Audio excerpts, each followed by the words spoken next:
I see people gathering closer. That's good.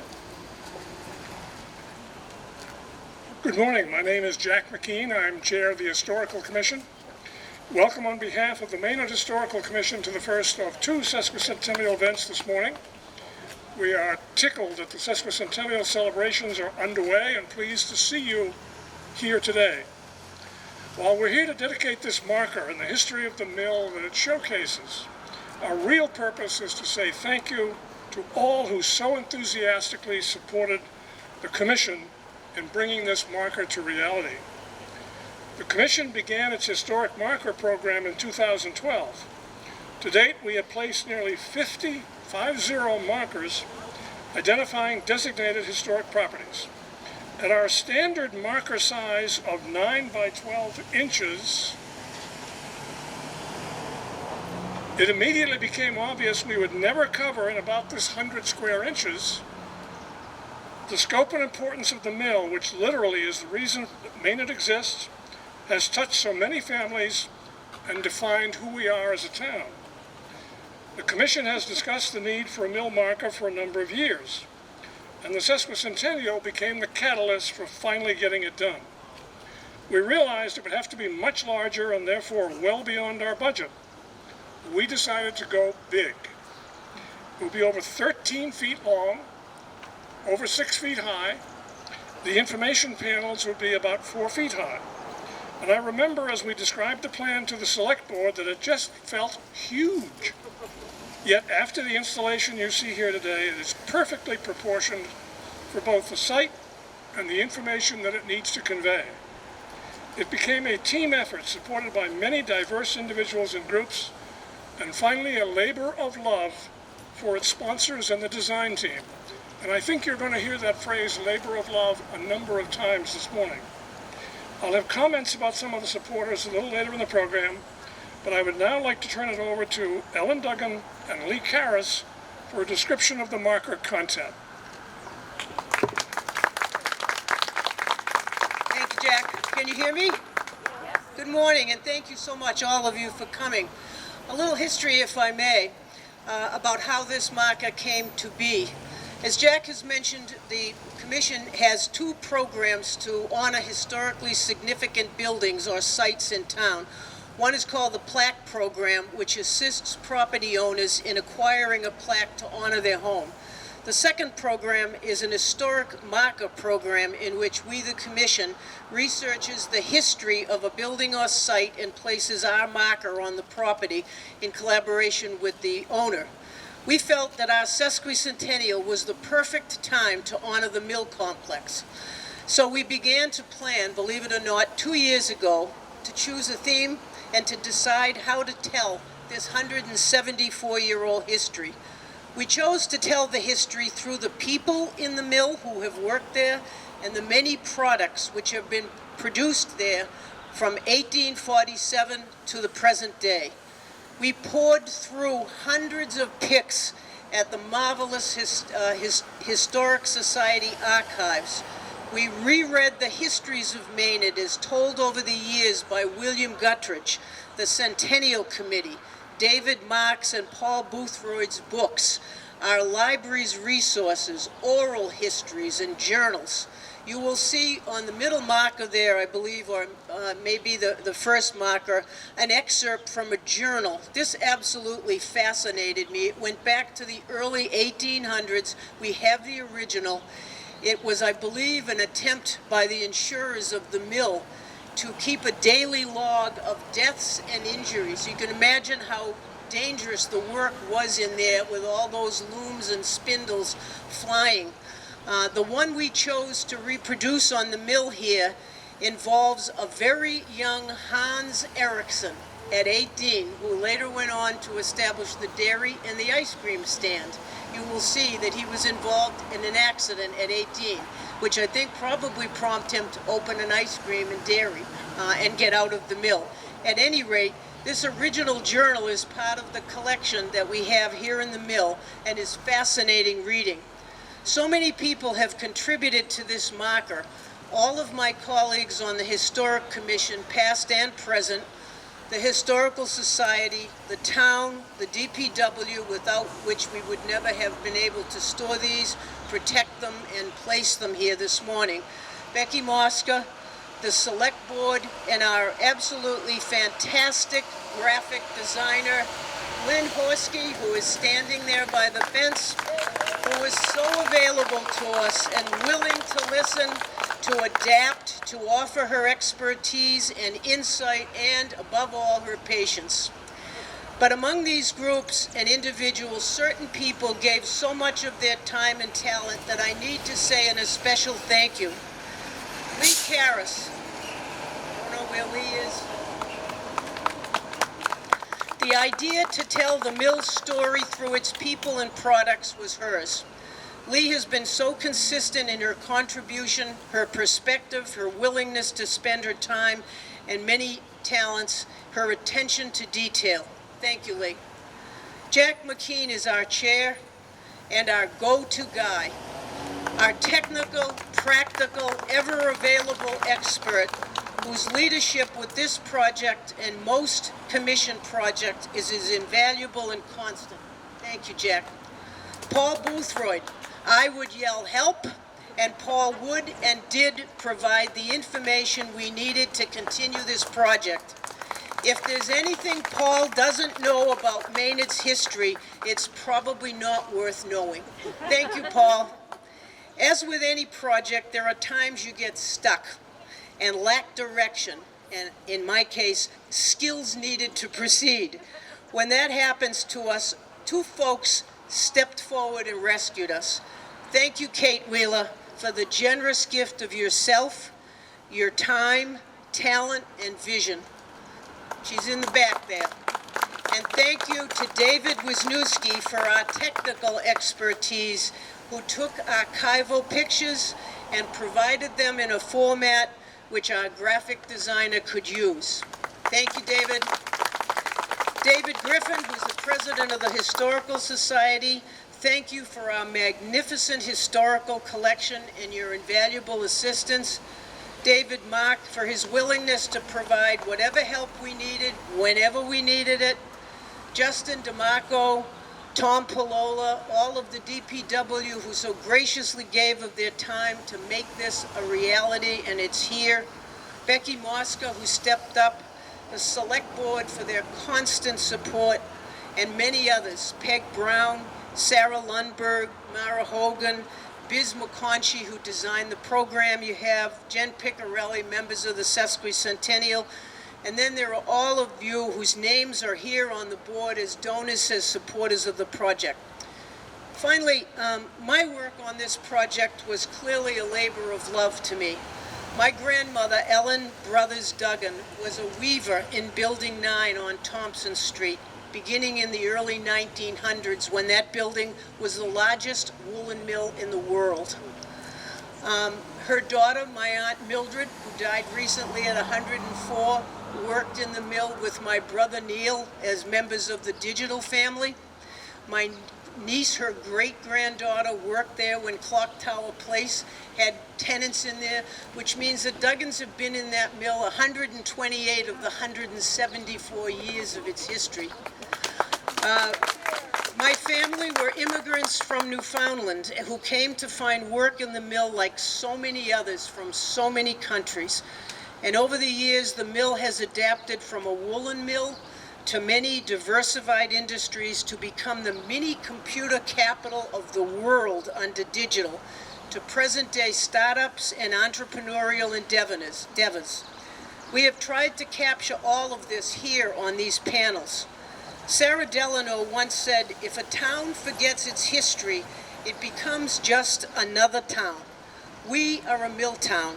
We are proud of that beginning and proud of our immigrant forebearers who left us a terrific legacy as a town, built on hard work, belief in the importance of education, and innovation. We are a unique, interesting town, and we must never forget our history. The history of the mill is the history of Maynard. If you know and understand that history, then you will know our town as it celebrates its sesquicentennial. We hope you enjoy these interpretive panels and that it may inspire all who enjoy them to want to learn more about our town. Thank you again. Now I'll introduce Lee Harris.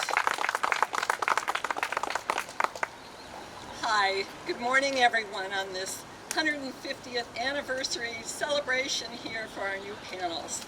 I wanted to talk about the panels themselves just to give you a small guide about how to look at them. I was going to stand in front of them, but that's not reasonable right now. So I just want to say, if you were walking by and you just had a minute, you maybe didn't even know they were here, and all of a sudden here are these amazing panels, you could, in under a minute, follow the orange ribbon that's halfway down each of the panels, start at the left with the clock tower and go around to the back side of the panel, and you would have a capsule history of what happened to the mill buildings. If you had a little more time, you could read the introduction and the blue date heads that you see throughout the panels, glance at the photos, and you would get the sense that the mill constantly reinvented itself. I mean, it started with manufacture of carpets and yarn. I think the carpets only lasted for 10 years or so, and then they turned to fabric. That was just the first of many, many reinventions. But if you're going to take your time, what you're going to see is the human experience of living and working in this town. We're all pretty familiar with the more recent history, the history of DEC, Monster, and what all. So I wanted to focus just on one particular photograph which you can look at your leisure. There is a photograph, and all of the early photographs, I think, taken of the mill and the mill people were posed. I mean, I think the idea of a candid photo or a casual photo just didn't exist in the early days of photography. So if you were to go to the archives and look at photos of workers in the mill, most everything you would see would be a line of people from a certain department posing for the camera. And this is the case in one of the very early photos we have here called the Blending Boys. And if you look at that photo, I mean, I think people did grow up faster early on than we do now, but those boys all look to be about 13 or 14. They're young, and blending was a boy's job. It was not the job of an adult. And they're holding various instruments that were part of the wool production that really had nothing to do with blending. There's a spindle of yarn, there's some kind of measuring device, there's something that looks like an order for a particular kind of textile, and also maybe a manual carding tool. Wool came here, as well as to the other mills in Massachusetts, from all over the world. Came into the port of Boston from South America, South Africa, Australia, as well as other places in the US. And when it came in, it was this smelly, dirty, full of sticks, burrs. I mean, it couldn't have been pleasant. And so that was called raw wool. And they sorted it, and they scoured it and made this beautiful, big, fluffy wool. And the Blending Boys, I think probably on the order for whatever the manufacturer was ordering for, had to mix the different kinds of wool, the different grades of wool. Some wool was very rough, some was very fine. So it depended on what textile they were making. And these young kids were doing it. If you look at the orange ribbon right above their photo, it says that in 1869, workers in the mill, obviously adult workers, petitioned President Grant for a shorter work week. And the reason they did it at that time was because earlier that year, shortly after he was inaugurated probably, he issued a proclamation that federal workers, only federal workers, the maximum workday was 8 hours. This was the beginning of the labor union movement in the U.S. But child labor laws, which were on the books much earlier, early as 1836, said that if you were under 15, you were supposed to be in school 3 months a year. Nobody enforced that. And another law was that you shouldn't work more than 60 hours a week if you were under 15. And nobody worked on Sunday. That was not part of the work week, but Monday through Saturday. So we've come a long way, the mill has come a long way, and we should be grateful. And I will stop there. I urge you, though, to look at the photographs, see what you see there. The photographs are so much better than the words, really. And you'll learn so much about people and how they were involved in the mill. Thank you.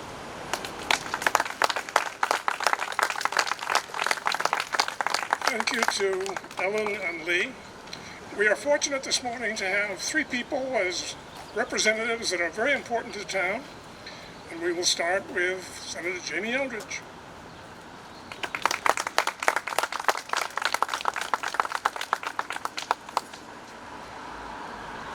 Well, good morning, everyone, and thank you so much to the Maynard Historical Commission for inviting myself, Representative Kate Hogan, to say a few words. It's great to be here with the Maynard Select Board, many members of our Maynard Police Department, and I know there are so many dedicated volunteers of so many boards that help make this historical marker happen. And I just have to say, as someone that represents 14 communities, many of which have had special anniversary celebrations, I really appreciate the thought that has gone into every single celebration of Maynard's sesquicentennial anniversary this year. It's really been very thoughtful, and just listening to Ellen talk about her grandmother working here at the mills, Lee highlighting the labor history, because it's so important when we're talking about history to remember the workers, the people that made the town decades, if not hundreds of years ago. I want to thank Mass Historic Commission Chair Jack Mckean for all of his great work. I mentioned Ellen and Lee. One of my sort of favorite historians in the district, Paul Boothroyd, who I know is in the back, and one of my favorite tours that Paul gave many years ago, and hopefully we can get back to it with the pandemic ending, is a tour of the Aspen River National Wildlife Refuge, obviously including part of Maynard's history of so many farms that were turned over to the military. But if you haven't ever taken that bus ride, which he's organized in the past, it's incredible insight into what those properties were, including Maynard's portion. And I just want to thank again for having me to this dedication of the historic marker for the Maynard Mill. Thank you to the Maynard Sesquicentennial Committee for organizing this event, and to the many groups and organizations which supported that commission, the year-long process of design, production, and installation. And it's been so nice to see as people are driving by here. Obviously they're seeing a gathering, but you can also notice that they're noticing the marker. And I just saw the marker for the first time yesterday when I was here in Maynard, and it's just so well done and really highlights the different stages of Maynard's history. In the 174 years of history of the Maynard Mill, this is of course the first time a permanent marker has been created to salute the mill. The mill, like Maynard, is rich in history. In 1847, Armory Maynard and William Knight created the initial construction of the Aspen Woolen Mill.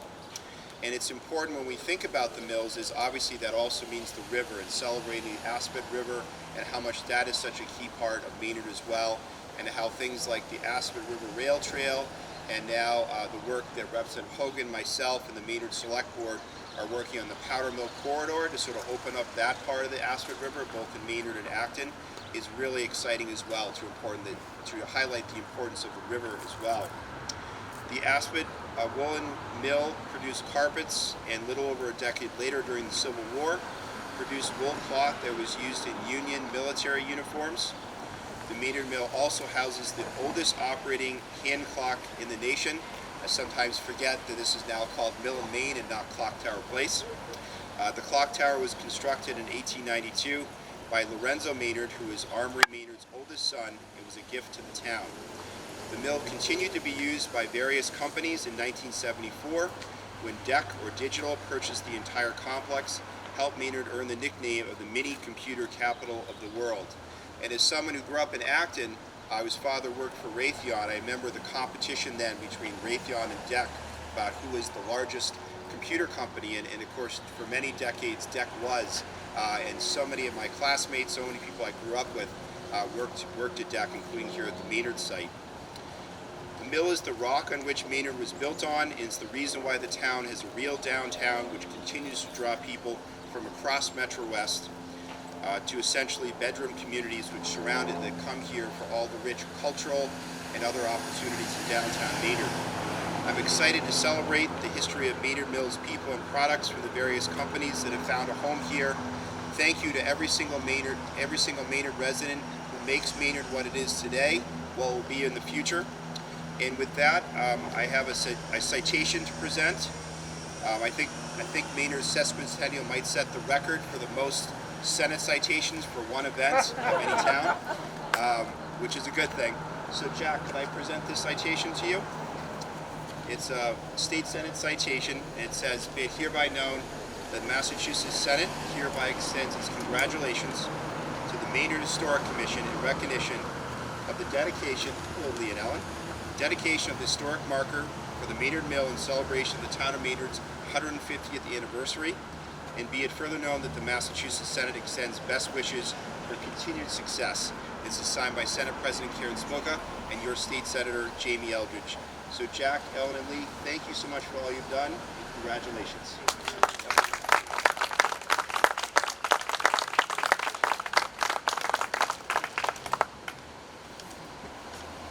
Thank you, Senator Eldridge. Mark's remarks, much welcomed. Thank you for being here. Thank you for supporting us. Our next speaker is someone very well known, the House of Representatives, Speaker Pro Tem, Kate Hogan.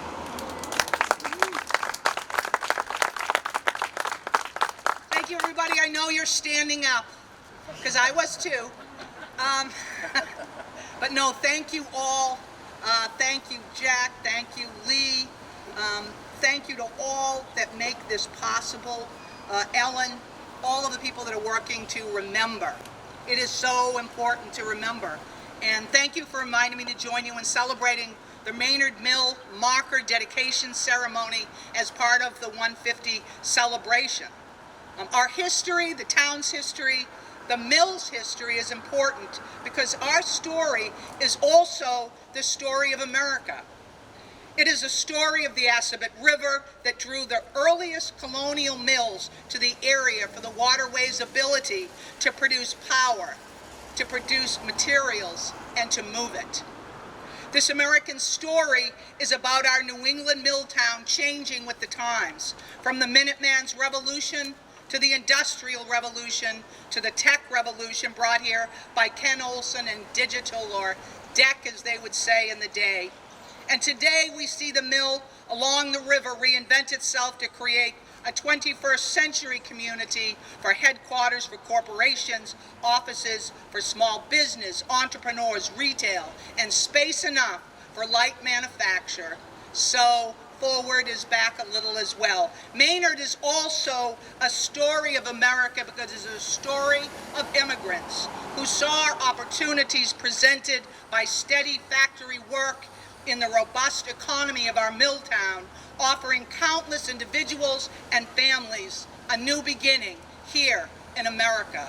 Our town came to reflect the diversity of those immigrants who came to work in the mill. The Irish, the Scots, the Finns, the Poles, the Russians, the Italians, the Greeks, and the Lithuanians. And for this first generation of mill workers especially, their hard work and their sacrifice, their willingness to strike for better wages and conditions for the next generation. And it is still remembered by those standing here today. And so many still remember digital and the boom town that this company's life had on the Aspen River, a company that provided hundreds of jobs to locals, as well as a chance to expand their skills and take advantage of opportunities for upward mobility. It is important to remember and celebrate our history as we begin another chapter in the life of our mill and our town. The evolution of the mill and the town of Maynard runs side by side with our country's history as a manufacturing revolution brought changes to the economies of towns across America. This mill town on the Aspen River welcomes everyone. There are familiar names of families who have been here through good times and hard times, and there are new families who came to embrace Maynard as their own, drawn by our small town magic.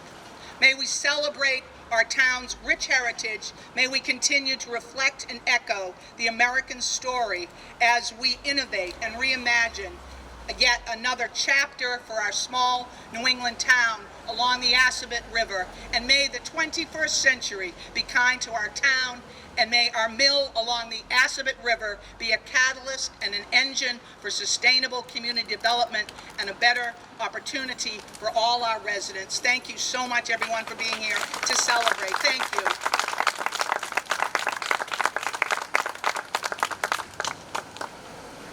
As always, Kate, thank you for your support, your continued presence, and particularly your presence here this morning.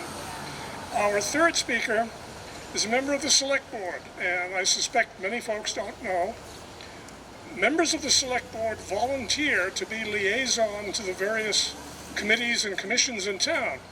And our third speaker, Jeff Swanberg, is the Select Board liaison to the Historical Commission. Jeff Swanberg.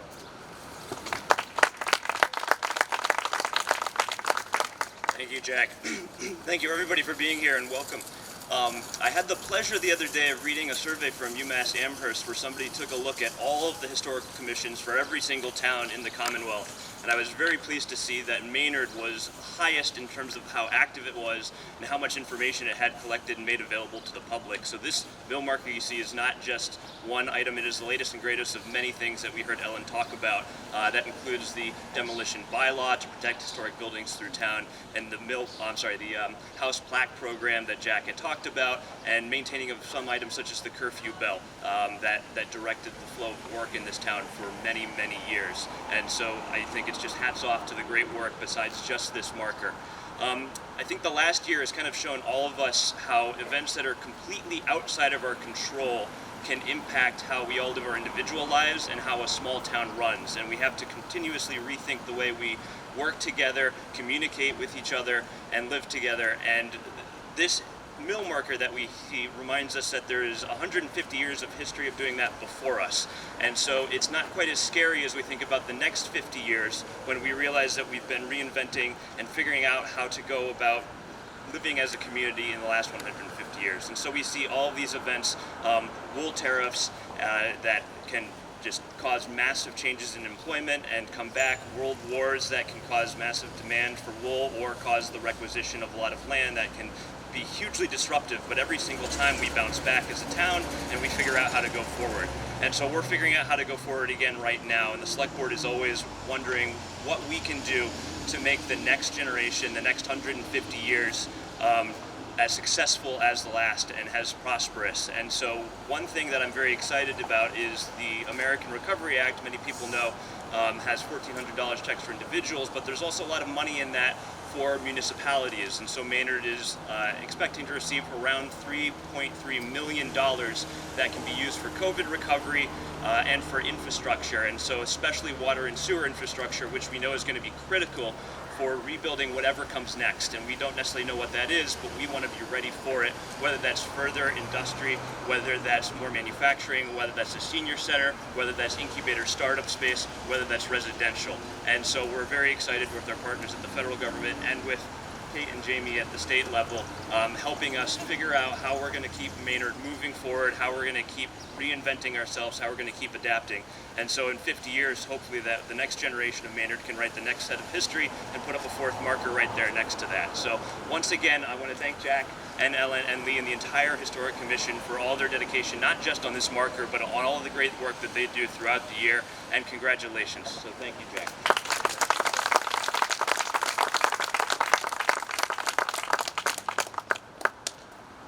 One more set of remarks. I'd like to start by, and I mentioned up at the front, this is going to be a giant thank you. And really this whole ceremony is about that. For the folks, many folks who supported us, your names are on the back of the last panel on the riverside, so that we have in fact memorialized you. You can view it at your leisure. We've already thanked a set of people, but I want to repeat some of them. Yesterday I happened to be talking to our assistant town administrator, Megan Zmill. She used to work in Lexington, and her comment about the marker was that she didn't think Lexington, as historic as it is, would be able to make something like this happen. And I thought to myself, okay, Lexington didn't have an Ellen Duggan. And that's my way of giving tribute to Ellen, to Lee, and to Paul Boothroyd, who really were the driving factors, the untold hours that they put into this, and it has turned out so well. We are just really tickled about that. To our design consultant, Lynn Horsky. Lynn is the lady who also did the historic markers and the rail trails, so we deliberately have a consistency in the format of the marker here and the historic markers and the rail trail. And when we engaged with Lynn, she quoted us a fixed price, so many dollars per panel, and we knew it was going to be 6 or 8 panels. She put in, I don't know how many hours beyond what she committed to do. And at one point, her son was here as we were checking things out, and he said to me, it's become a labor of love for her. And so thank you to Lynn. I would recommend her firm to you, but she's trying to retire. Now, another thing that has really reflects the labor of love thing. As a commission, we didn't have a budget to do this on our own, so we went out to the public, to institutions, to individuals who were wondrously supported, allowed us to pay for this, to complete it. But as the donations came in, it wasn't just, here's a check. There were just the notes that came in with it that were so tickled me so much. From Linda Connolly, best wishes to my Maynard friends. The enclosed donation is made to honor the history of the mill. Tracy Price, very exciting. Thanks for doing this. Looking forward to seeing them. All 3 of those with exclamation points. From Ellen Williams Naderman, my family, the Oikari and Woman and Williams, lived in Maynard in the 1900s. From Peggy Anderson, my great aunt Mary Driscoll went to work in the mill at 14 after her dad died. From Minot Mobile, Beverly Minot. Minot Mobile serviced many of Digital's vans during the years of gas shortage. What an experience. So many wonderful people and many memories, each one cherished by John Minot. From Deborah Cleveland for the Regan family. Good luck, sounds wonderful. From Heather and David Deach, thank you for your work on this project. And one of our really important sponsors, the Deck Connection Group, which is the digital alumni group. Well, normally they have an annual outing. They charge dues for membership, and they have an annual outing for all of the people. They're worldwide, but their headquarters are here in Massachusetts. They made a choice that said, okay, COVID is here, we cannot have our outing, so they made a donation to support an historical marker for the mill because they are a DEC alumni organization. And from Joe Mullen, I think many of you know that name, best wishes for a wonderful and heartfelt sesquicentennial. Again, exclamation point. And my last one of these stories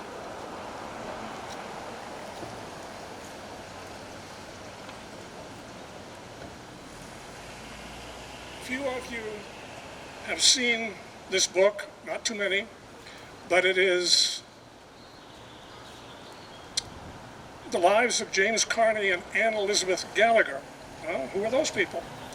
There's a gentleman named Bob Kenny, lived in Maryland, now retired, and when he retired, he decided to document the history of his 6 sets of Irish great-great-grandparents, one of whom happened to be James Carney and his wife, who lived here in Maynard. The house they lived in on Lincoln Street is still there. He was so happy with the support he received from the Historical Society and other citizens in Maynard that the family made a big contribution to this.